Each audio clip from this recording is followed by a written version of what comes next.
This is the Bahamas Tonight, the Northern Edition. Good evening, all. I'm Shashina Roll. As always, it is so great to have you with us.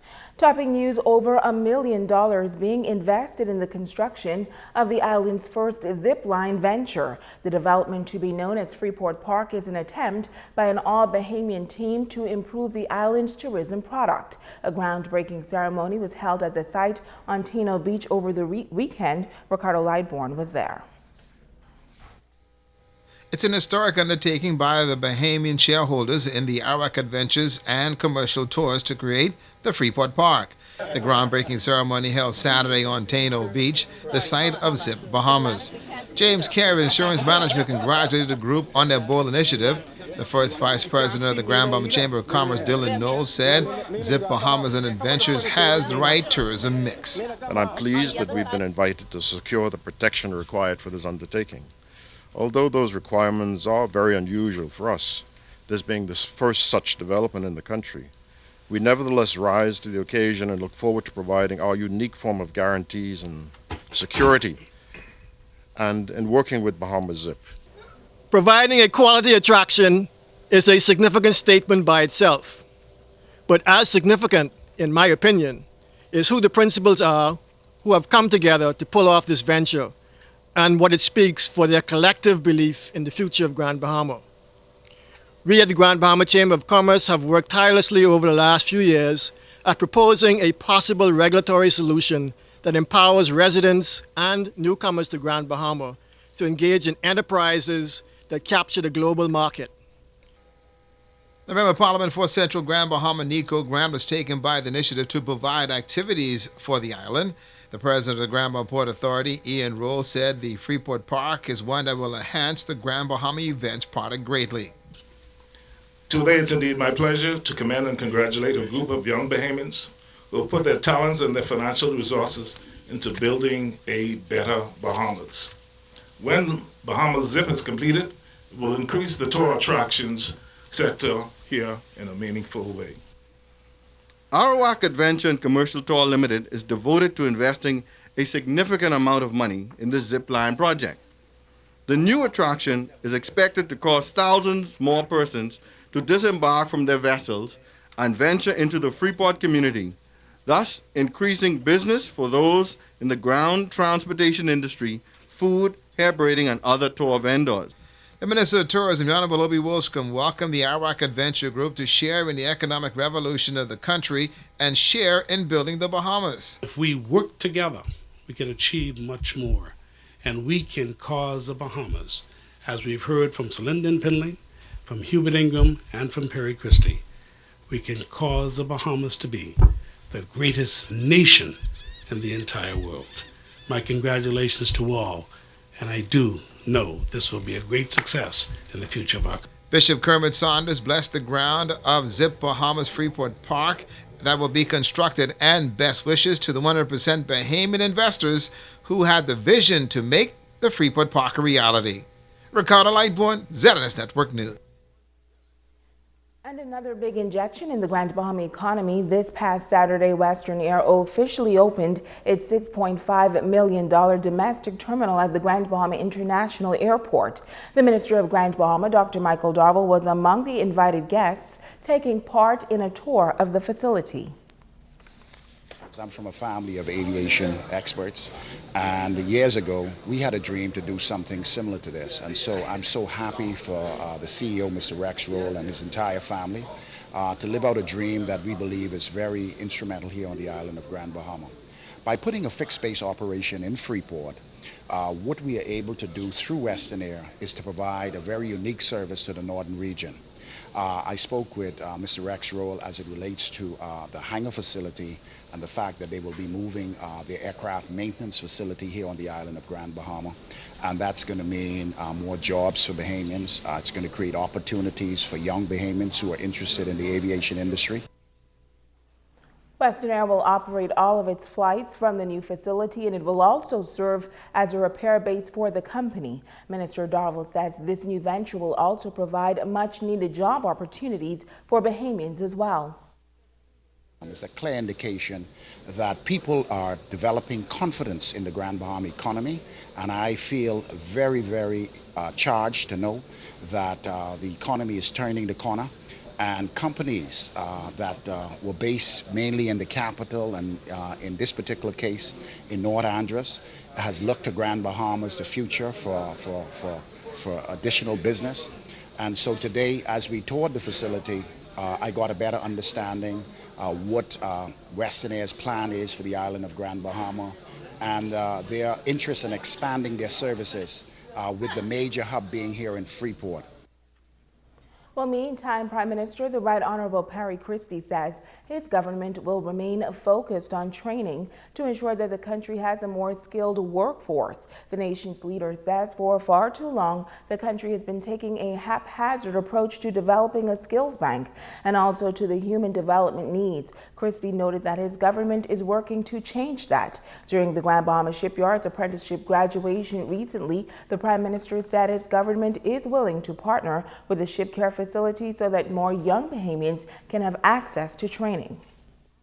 We in our budget provided for being able to have an enlightened approach to employment and training, and really predicated on training.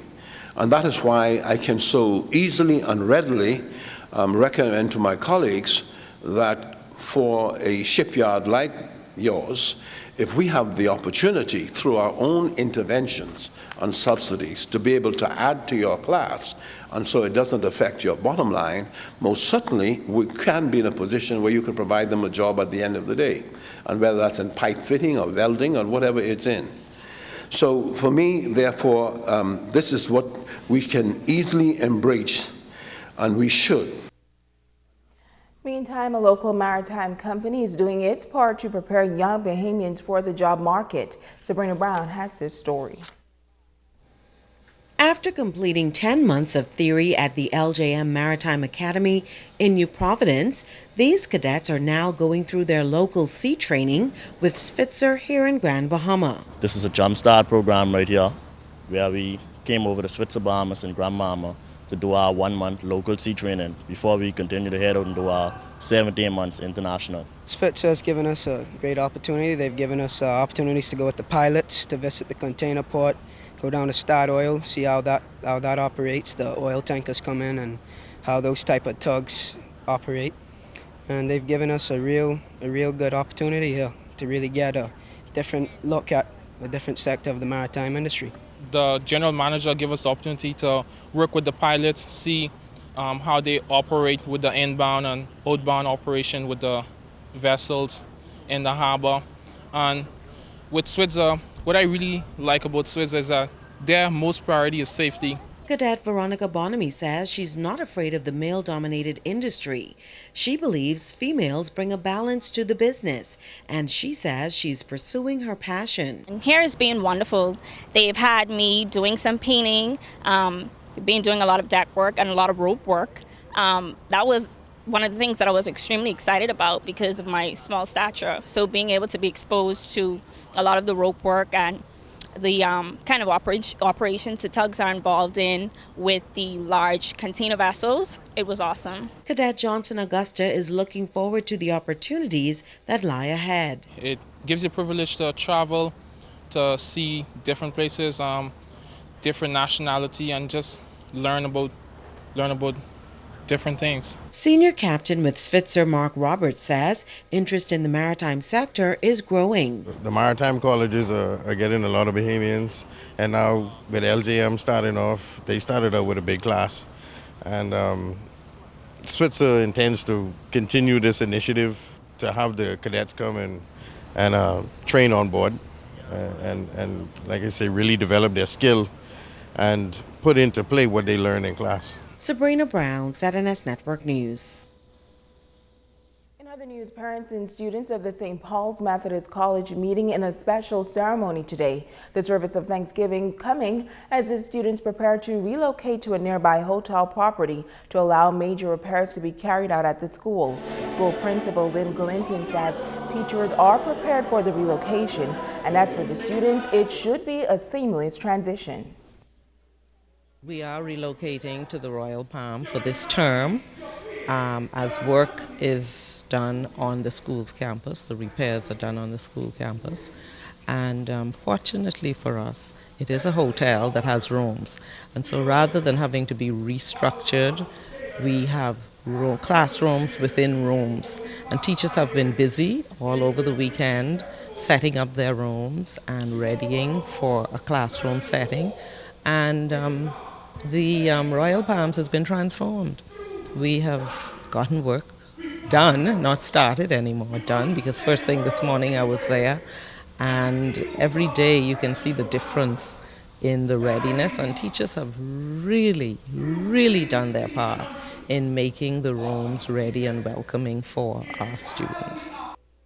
Now, renovations at the St. Paul's campus should cost around $500,000. There were some anxious moments leading up to today's ceremony. Principal Clinton says all persons turning out for the special service were relieved to know that St. Paul's College will be moving forward. I think they all would have come in here with anxiety and uncertainty, not knowing what to expect. And certainly from the welcome that Reverend Roll would have given and the message that he's delivering right now, encouraging us all to have our faith, we cling to our faith, and to not be afraid of what is being said or whatever else is going on, but to cling to our faith and to know that we have a school to be thankful for, we have teachers to be grateful for, and we are going to continue our work with our children. Sad news to report tonight. Grand Bahama's traffic fatality toll climbed a notch over the weekend as a young man was killed following a traffic accident on Sergeant Major Road. Reports are that shortly after 2 o'clock Saturday morning, the victim was driving a gray 2006 Chevy Cobalt when he crashed into a utility pole. The victim, identified as 24-year-old Jermaine Ethan Thompson, succumbed to his injuries at the scene. A male passenger also sustained serious injuries and is listed in serious condition. Police are actively investigating this matter. Stay with us. The Bahamas Tonight, the Northern Edition, continues right after this. Bringing news that matters to you. You're watching the Bahamas Tonight, Northern Edition. Welcome back. 30 crew members of the U.S. naval ship Roosevelt teaming up with the U.S. Embassy staff for a goodwill gesture. Over the past week, teams have been making repairs to the structure and sporting facilities at the YMCA. Operations specialist Marcel says that they will repair the shacks, clean up the trash, paint, and play a little basketball with the league. This is very important for the U.S. Navy, probably more important for the Bahamas. We just want to show the world that we can get anywhere we need to go. We like to support anything that we can. We're a global force for good, so that means all over the world. We're not stuck in just one region. We're from the East Coast, so stationed out of Mayport, Florida, and we got here in less than 12 hours. So we basically want to show the world that we can reach anywhere we need to reach whenever they need us. Executive Director of the YMCA, Karen Pinder Johnson, says she was excited when she got the call. When I got the call from Lisa saying, hey, I got 35, we just went through the roof. I just came from Kelly's buying supplies just to take advantage of this opportunity. The fields were in desperate need of some maintenance, the dugouts in desperate need of repairs, and right now we've got both. So we're very, very excited about them coming on board and assisting us with this particular program. And a group of students going back to school in style this new academic year, and that's thanks to the First Day Fresh Uniform Drive. The initiative was a joint venture with the Rotary Sunset Club. President Davina Rutherford says the campaign was launched over the summer break and the community supported the drive. Store manager at Pat's Uniform Store, Michael Sweeting, says that they were happy to partner for such a worthy cause. This year we wanted to find new ways to give back, and we did some research and we learned that a number of organizations give books and bags and pencils and those things, but not that many people give uniforms, and uniforms are important as well. They are collecting gift certificates of $50, and What they were able to do was clothe about 20 to 25 kids, which is pretty good. And what Patch Uniform is doing on their behalf is we're donating a shirt for every gift certificate that they bring in. Now, the Department of Social Services played a role in this initiative. They assisted with the distribution of vouchers. Assistant Director Paula Marshall. We have many families who are finding it very difficult to make sure that their children are properly outfitted for school. The department is doing its part in assisting persons, and the fact that the Rotary has agreed to do this to help is very important, because no matter, our funds have a limited amount, and so we will always have persons who will need, particularly after school opens next week. And now it's time to ask the doctor. Hi, I'm Dr. Monique Pratt. Today in this segment, I will conclude our discussion of social anxiety disorder. As I mentioned, a person with this disorder is afraid that they will make mistakes, look bad, or be embarrassed in front of others. And without treatment, this can interfere with the person's normal daily routine. The two most common forms of treatment for social anxiety disorder are psychotherapy and medications. These two methods can be used in combination. In therapy, they would learn how to recognize and then change negative thoughts about themselves, as well as develop skills to help them gain confidence when faced with social situations. Psychological counseling can be an effective treatment option, but often medications are prescribed that can lessen the symptoms of anxiety and allow someone affected by this condition to more effectively manage their day-to-day lives. If you or your loved one appears to be suffering from social anxiety disorder, speak to a doctor at any of our community clinics so that a referral to a trained mental health professional for help and treatment can be made. If your treatment does not work quickly, do not give up. Noticeable improvements in psychotherapy may take over several weeks or months, and finding the right medication can take some trial and error. If you have a question, please post it at PHA Bahamas on Facebook or email askthedrbahamas@gmail.com. I'm Dr. Monique Pratt, and this has been Ask the Doctor. Stay with us. Ricardo Lightborn has a check on sports when we come back.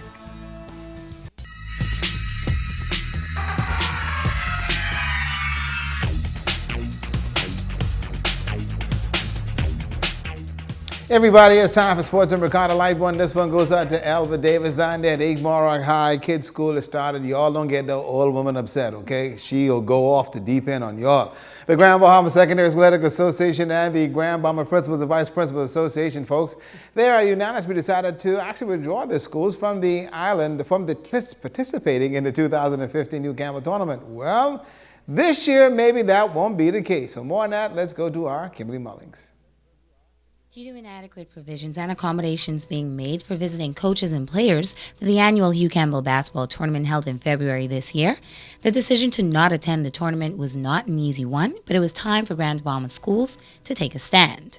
Grand Bahama Secondary Schools Athletic Association President Kenton Rose says this year executives met with national executives to discuss an annual national high school basketball tournament. In addition to the Hugh Campbell tournament we've traveled to this year, we'll also hopefully, we've met in Nassau and we had our meetings with the high school national basketball champs, and I know a lot of coaches in Grand Bahama are going to be pleased to hear that. So hopefully that'll come on stream. Like I said, we had some meetings about that already. During the meeting, Rose says the various executives discussed the proposed format for the national basketball tournament. The top 4 teams from Grand Bahama will be traveling to the high school nationals. Now I assume that if you don't make the top 4, you will be traveling to Hugh Campbell, so there's no or hopefully there'll be no boycott or no problems from Hugh Campbell, because like I said, we do have an extra option now where we can travel to the national basketball tournament, and like I said, a lot of people have been waiting for this moment. And by people, he means the Family Islands. The GBSSAA president added that the tournament will give Family Island teams an opportunity to play for a national title, which is a big improvement. You have 2 divisions. One division, I guess the big boys division, then you have a Family Island division. You know, I don't think in the history of the Hugh Campbell tournament we've never had a Family Island champion. And therefore, like I said, the Family Islands actually will have a chance to be a national basketball championship in terms of Family Island division. Kimberly Mullings, 7 Sports. Now, the Grand Bahama Primary School Athletic Association executives, they met Friday past, and they're going to be meeting with the primary schools, phys ed teachers and coaches tomorrow. That is Tuesday, September 8th. They'll be over there at the Tabernacle Baptist Academy. Basketball is the first event on the calendar, and then Hoyts is going to be hosting a skills camp for boys and girls. Make sure you guys do check that out. The Abaco Softball Association in action on the weekend. The Lehigh Destroyers defeated the Simple Solution Sharks 15-2. Tyrone Reckley win the yard as part of a 3-for-4 RBI game. Oscar two-go roll. Struck out some 8 batters, and the win. The loss goes to Kevin Hicks. As far as the Team of Destroyers, they defeated the Rosico Insurance Sluggers 15-7. Daniel Adams was 3-for-4, went yard, 7 RBIs to boot. Josh Roll went the distance, struck out 11. Adrian Biff Henschel was saddled with the loss. And the A&G Bulldogs, they are rolling right along, folks. They defeated Simple Solution 9-2. William Weatherford 3-for-3, 5 ribbies. And Lyle Big Boy Sawyer threw a 2-hitter, struck out 14 batters, and the loss goes to Josh. And hey, way to go, guy. And to the Morrock Blue Jays, y'all be careful now. That old woman down there, Elva Davis, boy, she can be rough on y'all this term. A year older, a year worse. That's it for sports.